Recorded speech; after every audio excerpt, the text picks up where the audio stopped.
The birthday cake was still warm in my hands when my daughter-in-law looked me dead in the eye and said, "Pack your bags, old hag. From today, you won't live with us anymore." My son David just nodded like a bobblehead doll and said absolutely nothing. So I stepped outside, made one phone call, and exactly 1 hour later, that shrew was homeless. If you're reading this story, please hit that like button and let me know in the comments where you're reading from. I love connecting with people who understand family drama. But let me back up and tell you how we got to this delicious moment of justice, because honey, this story has more twists than a pretzel factory. 3 years ago, I was Margaret Thompson, recently widowed at 65, sitting in my lawyer's office thinking my world had ended. My Robert had been gone for 6 months, and the loneliness was eating me alive like termites in old wood. That's when my son David called with what seemed like a lifeline. "Mom, Jessica and I have been talking," he said, his voice carrying that careful tone he used when he was about to ask for something. "Why don't you come live with us? Tyler would love having Grandma around, and we could all help each other out." I should have known better. Jessica had never liked me from day one. Not since David brought her home 15 years ago with her perfectly straight blonde hair and her way of making everything sound like a question, even when it wasn't. "So, Margaret, you're really going to wear that to the restaurant?" But grief makes you stupid, and I was drowning in it. The house felt too big, too quiet, too full of memories that cut like broken glass every time I turned a corner. So I said yes. Looking back now, I realized that was exactly what she was counting on. The first few months weren't terrible. Tyler was 5 then, all gap-toothed grins and endless energy, and he genuinely seemed happy to have me there. David worked long hours at his accounting firm. Jessica worked part-time at some boutique downtown, and I became the built-in babysitter and housekeeper, which, let's be honest, I didn't mind at first. Keeping busy helped with the grief, and Tyler was a sweetheart. But Jessica had a way of making even my helpfulness feel like an intrusion. "Oh, Margaret, you didn't have to reorganize my spice cabinet," she'd say, with that smile that never reached her eyes. "I had my own system." Or, "I appreciate you doing Tyler's laundry, but could you maybe not use so much fabric softener? It's just not how we usually do things." Death by 1,000 paper cuts. That's what it was. Each comment small enough that complaining would make me look petty. But together, they built a wall between us higher than the Berlin Wall. David, bless his oblivious heart, never noticed. He'd come home exhausted, kiss Jessica hello, ruffle Tyler's hair, give me a quick hug, and disappear into his home office or in front of the TV. Family harmony achieved, as far as he was concerned. But I'm getting ahead of myself. The real trouble didn't start until Jessica realized something that would change everything. The thing about living with someone is that eventually their true colors bleed through like cheap dye in hot water. For Jessica, that bleeding started about 6 months after I moved in. It began with small things. She'd forget to tell me about Tyler's school events until the last minute, then act surprised when I couldn't make it. She'd cook dinner for 3 and then look genuinely shocked when I appeared in the kitchen. "Oh, I thought you were eating with your book club tonight." I wasn't stupid. I knew what she was doing. But Robert had raised David to avoid conflict at all costs, and confronting Jessica would put David in the middle. So I swallowed my pride and tried to make myself smaller, hoping she'd eventually warm up to me. Biggest mistake of my life. See, Jessica wasn't just cold, she was strategic. Every act of casual cruelty was calculated to make me feel unwelcome without giving me grounds to complain. She was building a case, gathering evidence for a verdict she'd already decided on. The first major incident happened during Tyler's 6th birthday party. I'd spent the entire morning decorating, making his favorite chocolate chip cookies from scratch, and wrapping the bicycle I'd bought him. When the guests arrived, Jessica swooped in like a vulture. "Oh, how sweet that Grandma tried to help," she told the other mothers, loud enough for me to hear. "Though we probably should have coordinated better. I'm just worried the cookies might be too sweet for the children." She said it with that perfect passive-aggressive smile, the one that made the other mothers nod sympathetically while I stood there holding my plate of cookies like an idiot. Later, I watched those same cookies disappear faster than evidence at a crime scene, but by then the damage was done. David missed the whole thing. He was in the backyard setting up the bounce house, completely oblivious to his wife's masterclass in social assassination. That night, after Tyler was asleep and David was snoring, I lay in my guest room staring at the ceiling and wondering how I'd become a stranger in what was supposed to be my new home. The walls felt like they were closing in, and not just because the room was barely bigger than a closet. But the worst part wasn't Jessica's behavior. It was watching my son become someone I didn't recognize. The David I'd raised would never have let anyone treat his mother the way Jessica treated me. This David just smiled and nodded, and kept the peace at any cost. I started making plans to leave. Maybe get a small apartment closer to downtown, somewhere I could rebuild some kind of life. I had the money. Robert had been a successful lawyer, and we'd been smart with our savings. I didn't need to depend on anyone. But then Tyler got sick with pneumonia and needed round-the-clock care. Jessica couldn't take time off work, and David was swamped with tax season. Suddenly, I wasn't the unwelcome house guest anymore. I was the essential caregiver. For 2 weeks, I barely left Tyler's side. I made him soup, read him stories, monitored his temperature, and slept in the chair next to his bed. When he finally turned the corner, the first thing he said was, "Don't leave, Grandma. I need you here." How could I walk away after that? So I stayed, and Jessica's resentment grew like mold in a damp basement. She'd found the perfect setup, a live-in babysitter and housekeeper who paid rent and couldn't fight back. But what she didn't know was that I wasn't as helpless as I looked. The second year was when Jessica's mask really started slipping. With Tyler in first grade and her confidence growing, she began treating me less like an unwelcome guest and more like hired help who forgot her place. "Margaret, could you pick up my dry cleaning? I'm running late for book club." Not a request, a command issued while she checked her manicure. The guest bathroom could use a deep clean. I noticed some soap scum when my mother visited last week. Delivered with the kind of smile that could freeze hell over. "Tyler's teacher wants to meet with his parents about his reading level. David and I will handle it, of course." The dismissal in her voice made it clear that I wasn't considered family anymore. Each slight was carefully crafted to remind me of my status in the household hierarchy. I was useful when they needed something, invisible when they didn't, and always, always expendable. The smart thing would have been to leave then, pack my bags, find my own place, and let them figure out their own childcare arrangements. But Tyler was thriving with me there, and I couldn't bear the thought of abandoning him to become a latchkey kid at 6 years old. Besides, I was starting to understand something important about Jessica.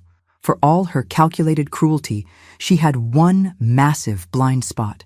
She assumed everyone was as shallow and petty as she was. She looked at me and saw a grieving widow who had nowhere else to go. She had no idea who she was really dealing with. Robert hadn't just been any lawyer. He'd been one of the best real estate attorneys in the state. For 37 years, I'd sat at his side during client dinners, business meetings, and strategy sessions. I'd learned more about property law, contract negotiations, and financial leverage than most people learn in business school. But Jessica saw what she wanted to see, a lonely old woman desperate for family connection. It was almost insulting how little credit she gave me. The breaking point came during Tyler's school Christmas play. I'd helped him practice his lines for weeks, listened to him sing Silent Night in the bathtub until I could recite it backwards, and bought him the most adorable shepherd costume you've ever seen. The night of the performance, I was getting ready when Jessica appeared in my doorway. "Actually, Margaret, we won't have room in the car for you tonight. David's parents are coming, and it's really more of an immediate family thing anyway." She delivered this news while filing her nails, not even bothering to look at me. I felt something cold settle in my chest. Not anger, that would come later. This was something sharper, cleaner, recognition. "I see," I said quietly. "Well, I hope Tyler does well." "Oh, I'm sure he will. He's been practicing so hard." She finally looked up, and I saw the satisfaction in her eyes. She thought she'd won some sort of victory. Poor Jessica. She had no idea what she'd just started. That night, while they were at the play I'd helped prepare Tyler for, I sat in my room and made a decision. I was done being the grateful charity case. Done being treated like the hired help. Done watching my son choose his wife's comfort over his mother's dignity. It was time to remind everyone exactly who Margaret Thompson really was. Tyler's 8th birthday was supposed to be special. I'd been planning it for weeks, quietly coordinating with David about themes and guest lists and whether we should hire a clown or a magician. Tyler had been begging for a superhero party, complete with costumes and a cake shaped like a shield. "Can we invite my whole class, Grandma? And can you make those little sandwiches with the crusts cut off? And can we play superhero training in the backyard?" I'd said yes to everything, of course. What grandma could resist those big brown eyes and that gap-toothed grin? I'd already ordered the decorations, planned the menu, and even found a costume rental place that could provide capes for all the kids. But 3 days before the party, Jessica dropped her bombshell. "We've decided to have Tyler's party at Chuck E. Cheese instead," she announced over breakfast, not bothering to look up from her phone. "It's just easier than dealing with all the cleanup here." David nodded along like the bobblehead he'd become. "Yeah, Mom, it'll be less work for everyone. You can just relax and enjoy yourself." Tyler looked confused. But Grandma already ordered the superhero stuff, and she was going to make her special chocolate cake. "Chuck E. Cheese has perfectly good cake, sweetheart," Jessica said in that sugary voice she used when other people were listening. "And they have games. It'll be so much more fun than a boring home party." I watched my grandson's face fall. This was the kid who'd been drawing pictures of his superhero party for weeks, who'd practiced his training course in the backyard until he could run it with his eyes closed. But Jessica had decided, and David wasn't going to fight her. "That's fine," I said calmly, cutting my toast into precise squares. "I'm sure Tyler will have a wonderful time." Jessica shot me a sharp look, probably expecting more of a fight. But I'd learned my lesson about picking battles I couldn't win. This one, I'd win differently. "Actually," I continued, "I was thinking of taking a little trip that weekend anyway. Visit my sister in Portland. I haven't seen Helen in months." Complete lie. Helen lived in Florida and we talked twice a year. But I needed an excuse to be somewhere else when Jessica's perfectly planned party inevitably fell apart. "Oh." Jessica looked almost disappointed. "Well, if that's what you want to do." What I wanted to do was shake my son until his brain rattled back into place. But instead, I smiled and asked if anyone wanted more coffee. The morning of Tyler's birthday, I was up early making pancakes shaped like superhero symbols when Tyler shuffled into the kitchen in his pajamas. "Morning, birthday boy," I said, flipping a Batman pancake onto his plate. 8 years old. Can you believe it?" He climbed onto his stool and poked at the pancake with his fork. "Grandma, are you really going to miss my party?" My heart cracked right down the middle. "Oh, sweetie, I'm not missing it. I'll be thinking about you all day, and I want you to tell me about every single game you play, okay? But it won't be the same without you there." His voice was so small it nearly broke me. I knelt down next to his stool and took his hands in mine. "Tyler, listen to me. Sometimes grown-ups make decisions that don't make a lot of sense. But no matter what happens, no matter where I am, I will always, always love you. You understand that?" He nodded solemnly, and I kissed his forehead. Then I went upstairs to pack my overnight bag, even though I had no intention of going anywhere. Sometimes the best revenge is letting people get exactly what they ask for. The real party was supposed to start at 2 o'clock.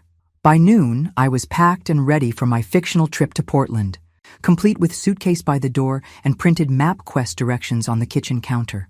Jessica was running around like a chicken with its head cut off, trying to get Tyler ready and coordinate pickup times with other parents. "David, did you remember to confirm the reservation? And we need to leave by 1:30 if we want to get there before the other kids." "Tyler, please go brush your teeth and put on your good shirt." I watched the chaos from my perch at the kitchen table, sipping my coffee and reading the newspaper like I didn't have a care in the world. Inside, I was counting down the minutes. At 12:30, my phone rang. "Is this Mrs. Thompson?" "This is Cheryl from Chuck E. Cheese. I'm so sorry to call last minute, but we've had a kitchen fire and we're going to be closed for the rest of the weekend." I schooled my expression into concern, while Jessica turned 3 shades of pale. "Oh my goodness, is everyone okay?" "Everyone's fine, thank you. We tried calling the number on the reservation, but it went straight to voicemail." I glanced over at David, who was frantically checking his phone. "Dead battery," he muttered. Jessica was spiraling. "But what are we supposed to do? The kids will be here in an hour. I already told all the parents." "I'm sure you'll figure something out," I said gently, standing up and checking my watch. "I really should get on the road before traffic gets bad." "But Mom," We need help. David looked genuinely panicked. Can't you postpone your trip? I tilted my head thoughtfully, as if I was really considering it. Well, I suppose I could call Helen and reschedule. Jessica's jaw was so tight I thought she might crack a tooth. She knew she needed me, but asking would be admitting that all her careful planning had been useless. Pride and desperation warred across her face like a nature documentary. Finally, Tyler made the decision for her. Please don't go, Grandma. We can still have the superhero party, right? You still have all the decorations. And there it was. The moment I'd been waiting for. Oh, sweetheart, I don't know. Your mom and dad already decided on Chuck E. Cheese. I wouldn't want to interfere with their plans. Jessica looked like she was swallowing glass. Maybe we could combine both ideas. Have the party here but still make it fun like Chuck E. Cheese. I pretended to consider this. I suppose that could work, though we'd need to completely redecorate, and I'd have to make the cake from scratch, and we'd need to set up activities for 12 8-year-olds with about 30 minutes notice. Can you do it? David asked hopefully. I smiled at my son. Really smiled. For the first time in months. David, honey, I've been throwing parties since before you were born. The question isn't whether I can do it. The question is whether you want me to. What followed was the most satisfying hour of my life. While Jessica stood in the corner trying not to have a nervous breakdown, I transformed their sterile modern living room into superhero headquarters. I had David hanging streamers while I whipped up a 3-layer chocolate cake with buttercream frosting. Tyler helped me set up the obstacle course in the backyard, chattering excitedly about how this was going to be the best party ever. By the time the first kids arrived, you'd never have known we'd thrown the whole thing together last minute. The house looked amazing, the cake was perfect, and Tyler was glowing with excitement. But Jessica's humiliation was just getting started. As parents dropped off their kids, they kept complimenting the decorations, asking for my cake recipe, and telling Tyler how lucky he was to have such a creative grandmother. Jessica stood there smiling tightly and accepting praise for a party she'd nearly destroyed. "This is incredible," said Tyler's teacher, Mrs. Patterson. "You must have been planning this for weeks." "Oh, well, it was really a team effort," Jessica managed, while I bit back a laugh. The real kicker came when Tyler blew out his candles. Instead of making a wish for toys or games, he stood up on his chair and announced to the whole party, "I wish my grandma could live with us forever and ever because she makes everything better." The room erupted in awes from the other parents, and Tyler launched himself into my arms for the biggest hug of his life. Over his shoulder, I caught Jessica's eye. She looked like she wanted to murder me. Perfect. The party was a complete success. Tyler glowed like a little light bulb for hours, running around in his cape and showing off his superhero training course to anyone who would watch. The other kids had a blast. The parents raved about everything from the decorations to the homemade cake, and even David seemed to remember why he used to be proud of his mother. But Jessica's mood got darker with every compliment. "Your mother-in-law is amazing," I heard one mom say to her. "Tyler is so lucky to have her." "Margaret really outdid herself," said another. "This is so much better than Chuck E. Cheese." By the time the last guest left, Jessica was practically vibrating with rage. She'd spent the entire party watching me get credit for saving the day she'd nearly ruined, and it was eating her alive. Tyler was exhausted but happy, crashing on the couch with his pile of presents while David cleaned up cups and plates. I was boxing up leftover cake when Jessica finally cornered me in the kitchen. "That was quite a performance," she said quietly, making sure the others couldn't hear. I looked up from my Tupperware, genuinely confused. "I'm sorry. Don't play innocent with me, Margaret. You orchestrated this whole thing. The Chuck E. Cheese cancellation, the last-minute party, playing the hero grandmother." Her voice was low and vicious. "I don't know how you did it, but I know you did." I set down the cake box and looked at her calmly. "Jessica, are you suggesting I somehow caused a kitchen fire at a children's restaurant just to make you look bad?" When she put it like that, it did sound pretty crazy, but Jessica was beyond rational thought at this point. "I'm suggesting you've been playing games since the day you moved in here, acting all helpless and grateful while you slowly turn my family against me." "Your family?" The words slipped out before I could stop them. "Yes, my family. David is my husband, Tyler is my son, and this is my house. You're just the guest who forgot when to leave." Something cold and sharp settled behind my ribs. I'd put up with a lot over the past 3 years. The casual cruelty, the deliberate exclusion, the constant reminders of my place in the hierarchy. But calling Tyler her son was the line I didn't even know existed until she crossed it. "You're right," I said softly. "This is your house, and you're absolutely right that I've forgotten my place." Jessica looked surprised by my sudden agreement, but she pressed her advantage. "I'm glad we understand each other. Because honestly, Margaret, I think it's time we all faced facts. You've been here 3 years now, and it's not working out. You need your own space, your own life. It's not healthy for any of us to keep pretending this arrangement is permanent." I nodded thoughtfully, wiping down the counter with slow, deliberate strokes. "You know what, Jessica? You're absolutely right. It's time I stopped pretending." She looked relieved, probably thinking she'd finally worn me down. "I'm so glad you see it that way. We can start looking at apartments for you next week, help you get settled somewhere nice." "Oh, I don't think that will be necessary," I said, hanging up the dish towel. "I already know exactly where I'm going to live." Something in my tone made her pause. "Where?" I smiled at her, really smiled, the way I used to smile at opposing counsel when I knew I had them cornered. "Right here." Her face went blank with confusion. "What do you mean, right here? I just told you." "Jessica, sweetie," I said, my voice gentle as silk. "There's something I should probably mention. When David and Tyler and I were planning this party, we talked about a lot of things, including some interesting facts about property ownership." I paused, genuinely reflecting on the day's events. "You know, when Chuck E. Cheese called about that kitchen fire, I was as shocked as anyone. What are the odds? But maybe sometimes the universe just has a sense of timing." The color was starting to drain from her face. "What are you talking about?" "I'm talking about the fact that this house, this beautiful house that you love so much, isn't actually yours." I leaned against the counter, perfectly relaxed. "It's mine." The silence stretched between us like a tightrope. I could practically see the gears turning in her head, trying to process what I'd just said. "That's impossible," she whispered. "Is it? See, when Robert died, I inherited quite a few properties. This house was one of them. I've been letting David and you live here rent-free for the past 5 years, ever since you got married. I thought it was a nice wedding gift." I paused, letting that sink in. "But I'm starting to think I've been too generous." Jessica's hands were shaking now. "David never said—" "David doesn't know. The deed is in a trust Robert set up, managed by his old law firm. I never bothered to mention it because I never thought I'd need to." I straightened up, and something in my posture must have changed, because Jessica actually took a step back. "But you know what, Jessica? After today's little heart-to-heart, I think it's time to clarify some things about whose house this really is." Her mouth opened and closed like a fish gasping for air. Finally, she managed to croak out, "You're lying." I pulled my phone out of my pocket and scrolled through my contacts until I found the number I was looking for. "Let's find out, shall we?" And that's when I made the phone call that changed everything.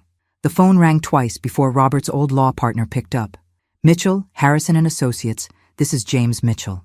"James, it's Margaret Thompson. I hope I'm not calling too late." "Margaret, never too late for you. How are you holding up, dear?" I kept my eyes on Jessica, who was standing frozen in the middle of my kitchen like a deer caught in headlights. "I'm doing very well, actually. Listen, I need you to send over the ownership documents for the Maple Street property. Tonight, if possible." "The Maple Street house?" "Of course. Is everything all right?" "Everything's perfect. I just need to clarify some property rights for my family. You know how these things can get complicated." Jessica's face had gone from pale to green. She was finally understanding that this wasn't some elaborate bluff. "I'll email the documents within the hour," James said. "Do you need anything else?" "Just the current deed and the trust documentation." "Oh, and James, could you also send over the rental market analysis you did last month? I'm thinking of making some changes to the property management." Jessica actually swayed on her feet. Market analysis meant I was serious about this. Market analysis meant eviction notices and moving trucks and the complete destruction of her perfect little life. "Absolutely. I'll include the comparable properties in the area. You should know, Margaret, the house has appreciated significantly since Robert's passing. You could command quite a premium on the current market." "That's excellent news. Thank you, James."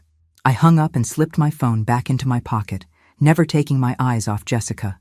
She was staring at me like I'd just sprouted horns and a tail. "You can't do this," she whispered. "Actually, I can do whatever I want. It's my house." I started loading dirty plates into the dishwasher, humming softly. "But don't worry, Jessica. I'm not unreasonable. I'll give you 30 days' notice, just like any other tenant." 30 days?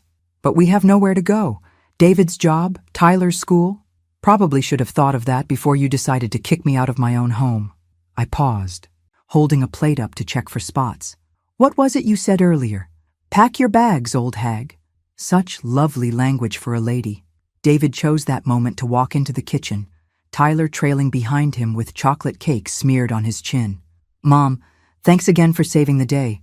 That was incredible." He wrapped me in a hug that felt genuine for the first time in months. "I don't know what we would have done without you." I patted his back gently. "Oh, sweetheart, you would have figured something out. You always do." Jessica was staring at us with wild eyes, probably trying to figure out how to explain to her husband that they were about to be homeless. But I wasn't done with my little performance yet. "David, could you take Tyler upstairs and get him ready for his bath? All that cake and running around, he needs a good scrub before bed." "Sure thing. Come on, birthday boy, let's get you cleaned up." Once they were gone, I turned back to Jessica with a smile that could have cut glass. "Now then." "Where were we?" Jessica found her voice somewhere between fury and panic. "You evil witch! You've been planning this all along, haven't you?" I laughed, actually laughed, because the irony was just too perfect. Planning what, exactly? Planning to be treated with basic human decency in my own home? Planning to not be called an old hag on my grandson's birthday? Honey, if that's evil planning, then I'm guilty as charged. David will never let you do this. When he finds out what? That his mother owns the house he's been living in, rent-free for 5 years? That she's been supporting his family financially, while his wife treated her like garbage? I closed the dishwasher with a gentle click. "Oh, I think David's going to be very interested in this conversation." Jessica's whole body was trembling now. "You don't understand. We can't move. David's building his practice here, Tyler has friends, we have a life." "Had a life," I corrected. Past tense. "You killed it about 20 minutes ago when you decided to remind me of my place in the hierarchy." The sound of footsteps on the stairs sent Jessica into full panic mode. She grabbed my arm with both hands, her perfectly manicured nails digging into my skin. "Please," she whispered. "I'm sorry. I didn't mean what I said. We can work this out." I looked down at her hands on my arm, then back up at her face. "Let go of me, Jessica." She dropped her hands like I was on fire, just as David walked back into the kitchen. "Tyler's in the bath," he announced, then stopped short when he saw our faces. "Is everything okay? You both look—" "We're fine," Jessica said quickly. "Just discussing some household things." David looked between us suspiciously. He might have been oblivious to the daily warfare in his own home, but he wasn't stupid. The tension in the room was thick enough to choke on. "Actually, David," I said casually, "I was just telling Jessica about some paperwork I received from James Mitchell today, about this house." "Paperwork?" David frowned. "What kind of paperwork?" Jessica made a small sound like a wounded animal, but I ignored her. "Property documentation, deed transfers, trust information, that sort of thing. Turns out there were some details about this house that we never really discussed." "What details?" I pulled out my phone and showed him the email that had just arrived from James. "Why don't you read this for yourself?" David took the phone and started scrolling through the attachment. I watched his face change as he read.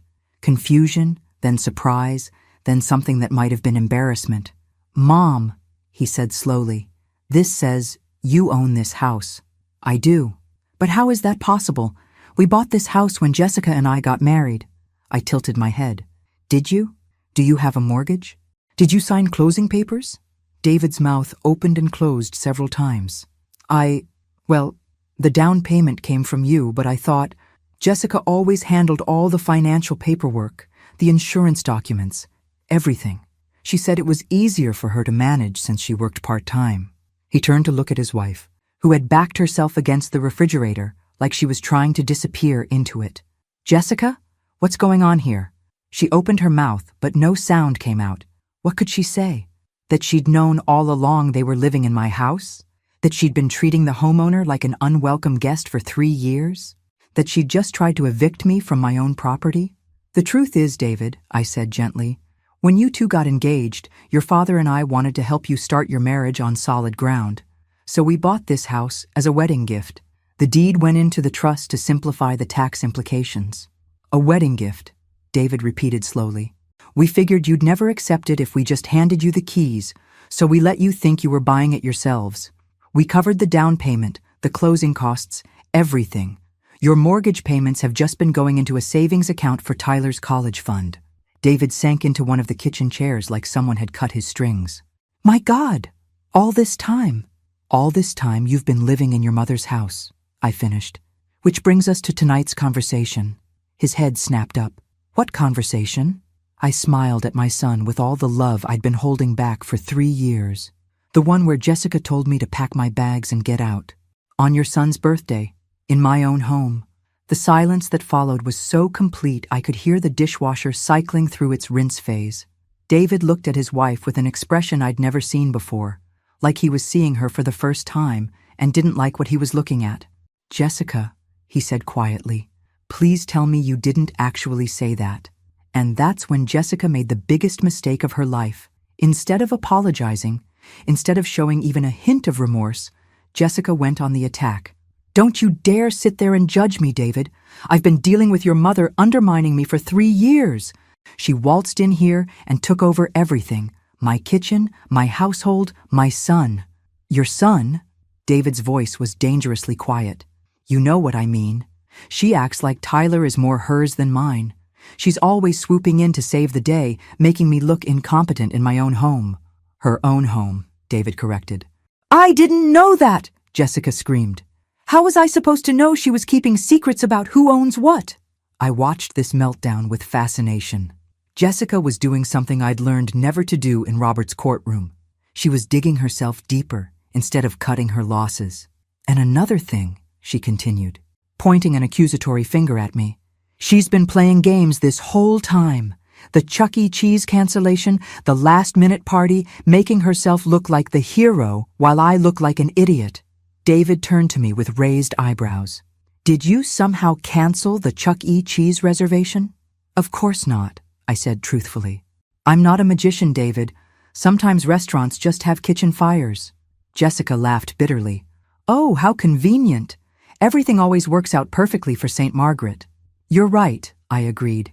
It was convenient. Almost like the universe was trying to tell you something about treating people badly. That's when Jessica really lost it. I'm sick of this. I'm sick of pretending to be grateful for your precious presence in our lives. You want to know the truth? I've hated having you here from day one. You're controlling, manipulative, and you've turned my husband and son against me. David stood up so fast, his chair fell over. That's enough. No, it's not enough. I want her out. I don't care whose name is on what piece of paper. This is my family and my life, and I want her gone. The kitchen went dead silent, except for the sound of Tyler's voice floating down from upstairs, singing some silly song in the bathtub. Innocent and happy, completely unaware that his world was about to change forever. David looked at his wife like he'd never seen her before. When he spoke, his voice was so quiet I had to strain to hear him. Jessica, 3 hours ago, my mother saved my son's birthday party. She turned what could have been a disaster into the best day of Tyler's year. And instead of saying thank you, you told her to pack her bags and leave. She manipulated the whole thing. She baked a cake from scratch and decorated our house in 30 minutes while you stood in the corner having a panic attack. David's voice was getting louder now. And even if she did somehow orchestrate the whole thing, which is insane.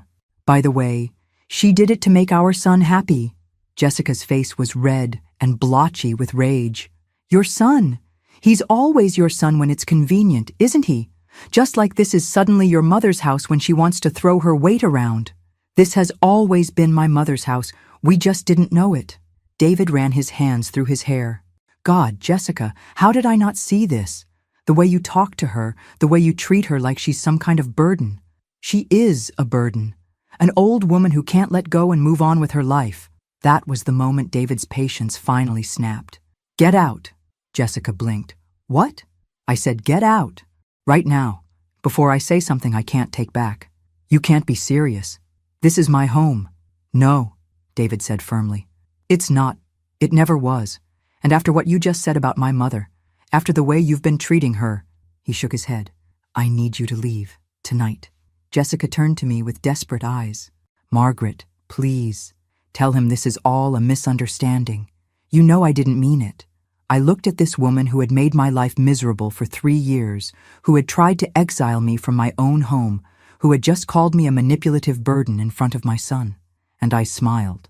Oh, but Jessica, I said sweetly, I think you meant every word. The look of betrayal on her face was almost worth 3 years of casual cruelty. Almost. David, you can't seriously be taking her side over mine. I'm your wife. You're the woman who just told my mother, in her own house, to pack her bags and leave on our son's birthday. David's voice was cold as January. Right now, I'm not sure what that makes you. Jessica looked between us wildly, like a cornered animal searching for an escape route. This is insane. You're both insane. I'm calling my mother. Good idea, I said. Maybe she has a spare room. Jessica's hands were shaking as she pulled out her phone. But before she could dial, Tyler's voice echoed down the stairs. Daddy, I need help. The soap got in my eyes. David looked torn between his parental duties and the crisis unfolding in his kitchen. I touched his arm gently. Go help Tyler. Jessica and I can finish our conversation like adults. He hesitated for a moment, then nodded. This isn't over, he told his wife before heading upstairs. The moment we were alone, Jessica dropped her phone and grabbed my arm again. Please, she whispered. I know I said terrible things, but I was upset. You ambushed me with that property information. You have to understand how shocking it was. I looked down at her manicured fingers on my sleeve. Jessica, I want you to think very carefully about your next words, because what you say in the next 30 seconds is going to determine whether you leave here tonight with David's respect intact or whether you leave here with nothing at all. She let go of my arm and stepped back. For the first time since I'd known her, Jessica looked genuinely frightened. What do you mean? I pulled out my phone and opened the voice recording app. Jessica, I want you to think very carefully about your next words, because what you say in the next 30 seconds is going to determine whether you leave here tonight with David's respect intact or whether you leave here with nothing at all. She let go of my arm and stepped back. For the first time since I'd known her, Jessica looked genuinely frightened. What do you mean? I showed her the recording that had been running since she started her tirade about hating me. I started recording when you began screaming about how much you despise having me here. Let me refresh your memory. Jessica's eyes went wide as I hit the playback button. Her own voice filled the kitchen. I'm sick of pretending to be grateful for your precious presence in our lives. You want to know the truth? I've hated having you here from day one. I stopped the recording and slipped the phone back into my pocket. I mean that I have 3 years of documentation about how you've treated me. Tonight's little outburst was just the grand finale. Jessica's face went white. You recorded me without my consent. That's illegal. Actually, it's not. This is a one-party consent state, and I was part of the conversation. Any lawyer would tell you the same thing. I smiled. But thank you for reminding me that I used to be married to one of the best attorneys in the state. I picked up a few things over the years. You wouldn't actually use that against me, wouldn't I? Jessica, you just spent 10 minutes screaming about how much you hate me, how you want me out of your life, and how Tyler is more your son than mine. In front of his father. In my own home. I shrugged. I think a family court judge would find that very interesting during custody hearings. The blood drained from her face so fast, I thought she might faint. Custody hearings? Oh, did I not mention? David's going to divorce you. Probably not tonight, probably not even next week, but it's going to happen. You crossed a line you can't uncross. I leaned against the counter, perfectly calm. The question is whether he keeps Tyler or whether you get shared custody. And honestly, after tonight's performance, I'm not sure how that's going to go. Jessica sank into David's abandoned chair like her legs couldn't hold her anymore. This can't be happening. It is happening. But here's the thing, Jessica. I'm not actually a monster. Despite what you think of me, I don't want Tyler to grow up without his mother. So I'm going to make you an offer. She looked up at me with desperate hope. What offer? You leave tonight. Quietly, with dignity, and without making a scene that traumatizes my grandson. You tell David you need some time to think about what happened tonight, and you go stay with your mother or a friend or wherever you go when you need space. And then what? And then you get some therapy. Real therapy. Not just someone to validate your feelings. You figure out why you turned into someone who could treat a grieving widow like garbage for 3 years. You work on yourself until you become someone David might actually want to stay married to. Jessica stared at me. You think there's a chance? I think David loves you. Or at least he loves the woman he married. But that woman isn't who you've become. If you can find your way back to her, if you can genuinely change. I shrugged. Maybe there's hope. And if I don't leave quietly? My smile turned sharp enough to cut steel. Then I play that recording for David. For Tyler's school counselor. For your book club friends. And for anyone else who wants to know what kind of person you really are. And when the divorce proceedings start, I make sure everyone knows exactly how you treated the woman who opened her home to you. Jessica was crying now, silent tears streaming down her perfectly made-up face. Why are you giving me a choice? I thought about that for a moment.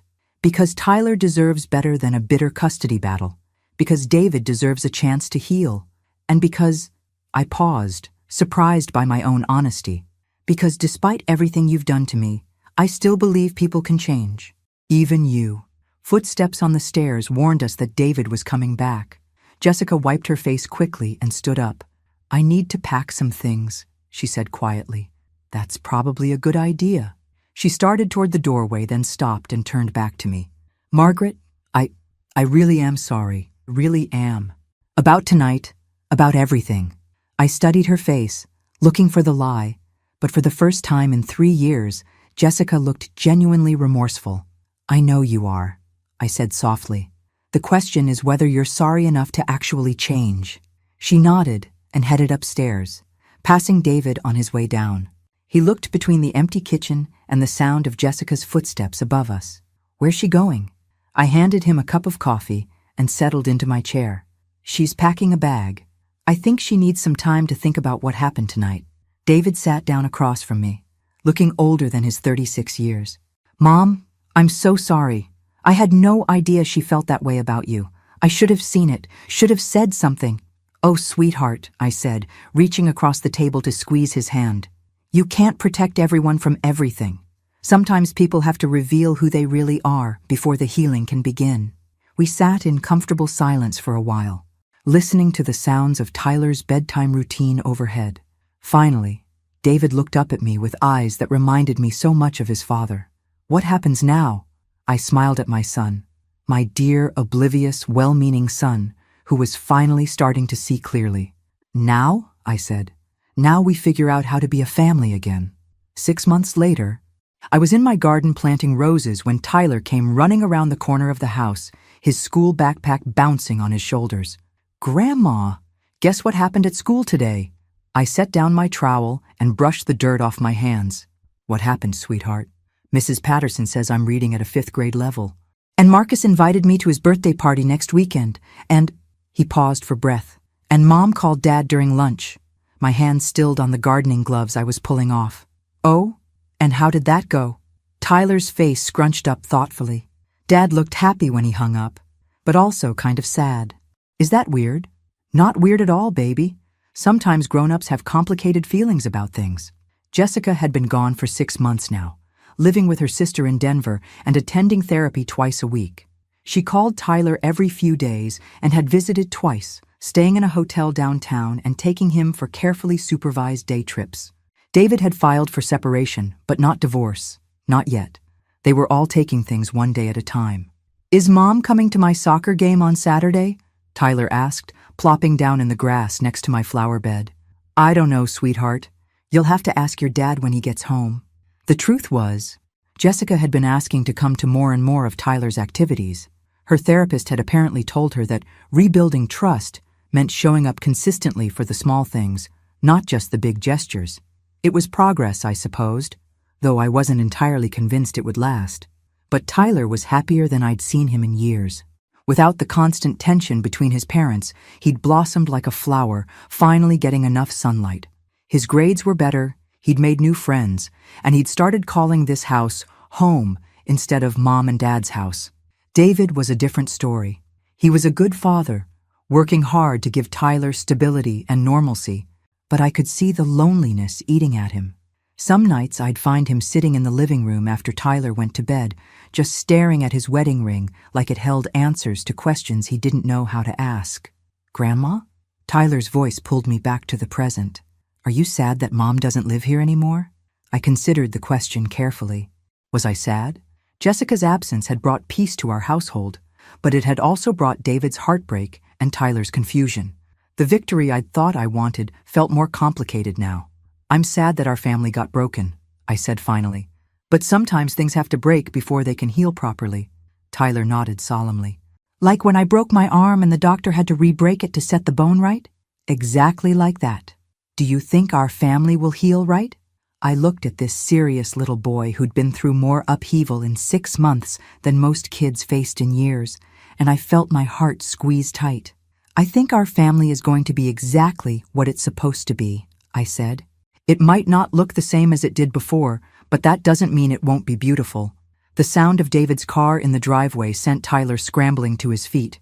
"Dad's home. I have to tell him about my reading level."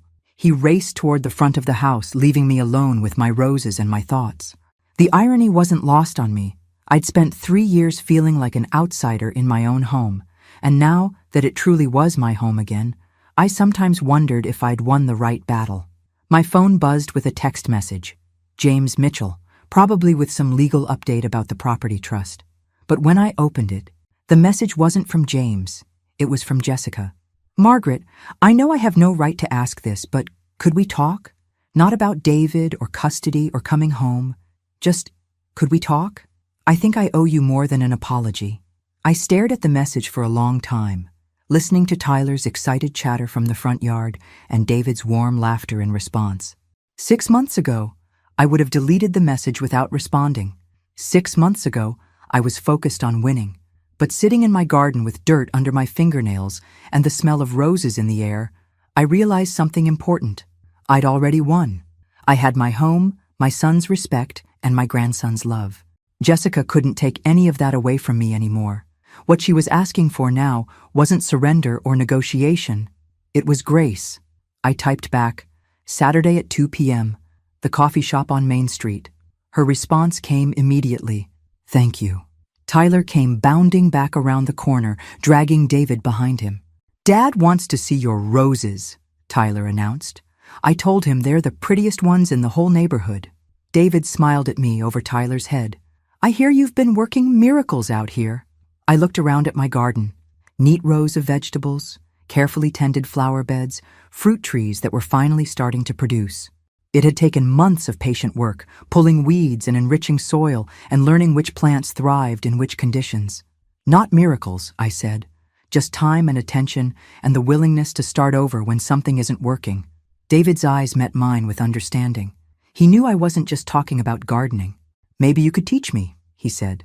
"I think I'd like to learn how to grow something beautiful." I handed him my extra pair of gardening gloves and smiled. "I'd love to teach you. We have all the time in the world." And in my garden, surrounded by my family and the flowers I'd planted with my own hands, I finally understood what victory really looked like. It wasn't about defeating Jessica or proving my worth or getting my way. It was about this: my grandson's laughter, my son's trust, and the quiet satisfaction of knowing that sometimes, when you stand your ground and refuse to let people make you smaller than you are, the universe has a way of making things right. The roses I'd planted that day would bloom for years to come, and so would we. Thanks for listening. Don't forget to subscribe and feel free to share your story in the comments. Your voice matters.